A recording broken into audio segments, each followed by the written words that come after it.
დრო გადის, საათი წიკწიკებს. თუ მოსკოვი 30 დღიან ცეცხლის შეწყვეტის მოთხოვნას არ მიიღებს, გერმანიას პარტნიორებთან ერთად პასუხი ექნება.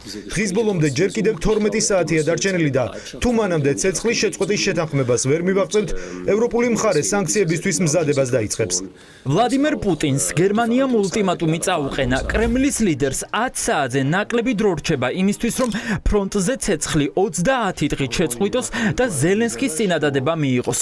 თუ პუტინი დათმობაზე არ წამოვა, ევროპა უმკაცრეს სანქციებს ამოქმედებს. კრემლი ართმობს. დღის ბოლოს პუტინის პრესპიკერმა განაცხადა, რომ ულტიმატუმის ენით საუბარი მოსკოვისთვის მიუღებელია. ულტიმატუმების ენა მიუღებელია მოსკოვისთვის. შეუძლებელია რუსეთთან ასეთ ენაზე საუბარი. რუსეთს სურს სტამბოლში განაახლოს მოლაპარაკებები, რომელიც უკრაინამ 2022 წელს დატოვა. ჩვენ სერიოზულად ვართ განწყობილი, რომ მოვახდინოთ ამ ომის ძირეული მიზეზების აღმოფხვრა. ხუთშაბათს ზელენსკი პუტინს თურქეთში დაელოდება. კრემლში ამტკიცებენ, რომ მოლაპარაკებები უნდათ, თუმცა ამ დრომდე არ ამბობენ, აპირებს თუ არა რუსეთის პრეზიდენტი ანკარაში გამგზავრებას. მთავარი პოლიტიკური მტერი ომში მყოფმა ლიდერმა კიევიდან გამოიწვია და ამ ნაბიჯით ომში ახალი სტრატეგიული უპირატესობა მოიპოვა. მე ვიქნები თურქეთში ამ ხუთშაბათს 15 მაისს და ველი რომ პუტინი პირადად ჩამოვა თურქეთში. ვიმედოვნებ რომ ამჯერად პუტინი არ მოძებნის რაიმე საბაბს იმისთვის რომ თქვას თითქოს არ შეუძლია ამის გაკეთება. ჩვენ მზად ვართ ვისაუბროთ და ვასრულოთ ეს ომი. ხუთშაბათი თურქეთი. პუტინი დუმს. რუსეთის პრეზიდენტი დღეს მედიასთან არ გამოჩენილა. კრემლმა მხოლოდ მისი კადრები გაავრცელა და აცხადებენ, რომ დიქტატორი ლიდერი ივანოვოს გუბერნატორს შეხვდა და რეგიონის განვითარების გეგმას გაეცნო. როგორც ჩანს, პუტინი ახლა ცდილობს ყველა მოაჩვენოს, რომ არაფერი მომხდარა და არაფერი გაუგია. არადა მან ზელენსკის თავად შესთავაზა მოლაპარაკებების განახლება თურქეთში. რას მოიტანს ერთი მაგიდის გარშემო მტრების დაჯდომა ცეცხლის შეწყვეტის გარეშე. ევროპელი ლიდერები ფიქრობენ, რომ პუტინმა ახალი პოლიტიკური ხაფანგი მოამზადა, რომელშიც შესაძლოა ახლა თავად გაებას. მე არ მჯერა, რომ რუსეთის ლიდერს მშვიდობის მიღწევის გულწრფელი განზრახვა ამოძრავებს. ახლა როგორც ჩანს, ის ახალ ხაფანგს აწყობს და თურქეთს შუამავლად იყენებს გარკვეული ორმხრივი მოლაპარაკებების დასაწყებად. ალბათ პუტინი ვერ წარმოიდგენდა, რომ საკუთარი გეგმა ასე შემოუბრუნდებოდა. სამწლიანი ომის შემდეგ ზელენსკი მზადაა პუტინს პირისპირ დაუჯდეს და მშვიდობაზე ელაპარაკოს. რუსეთი ყველას არწმუნებს, რომ თავადაც მშვიდობის მხარეს არიან. ამიტომ წესით თურქეთში ჩასვლა დიქტატორის ინტერესებშიც უნდა შედიოდეს. გამოცემა ტაიმი წერს, რომ პუტინს უკრაინის კაპიტულაცია უნდა.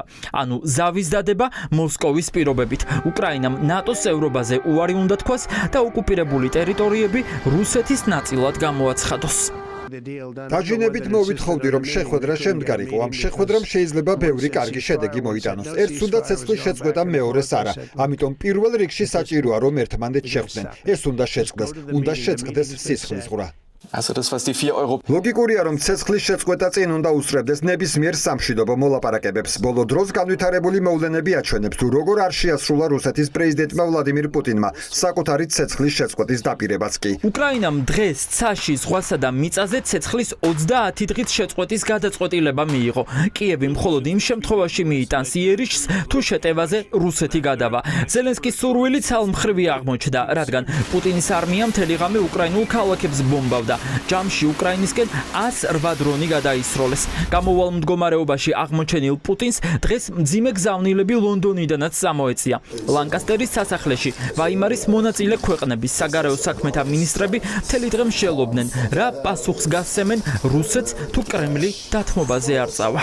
ჩვენ გვინდა ვნახოთ, რომ რუსეთს სურს მშვიდობა. ფაქტია, რუსეთი ახლა თამაშობს. მშვიდობა ნიშნავს, რომ ორიდან ორ სურს მშვიდობა და არა იმას, რომ ორიდან ერთი ისევ ომობს. ჩვენ ვნახეთ, რომ რუსეთს ისევ ომი უნდა. ჩვენ ვნახეთ, რომ პრეზიდენტმა ზელენსკიმ აჩვენა მისი მზაობა, რომ ის არის მზად მოლაპარაკებებისთვის.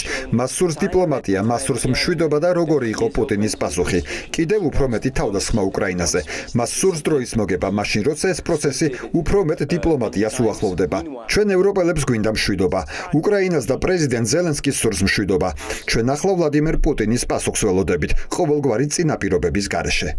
დრო გადის, საათი წიკწიკებს. ახლა მთავარი ინტრიგაა, გაბედავს ვლადიმერ პუტინი და ჩავა თურქეთში, თუ ზელენსკის პირისპირ ნახვას გამოგონილი მიზეზით აარიდებს თავს.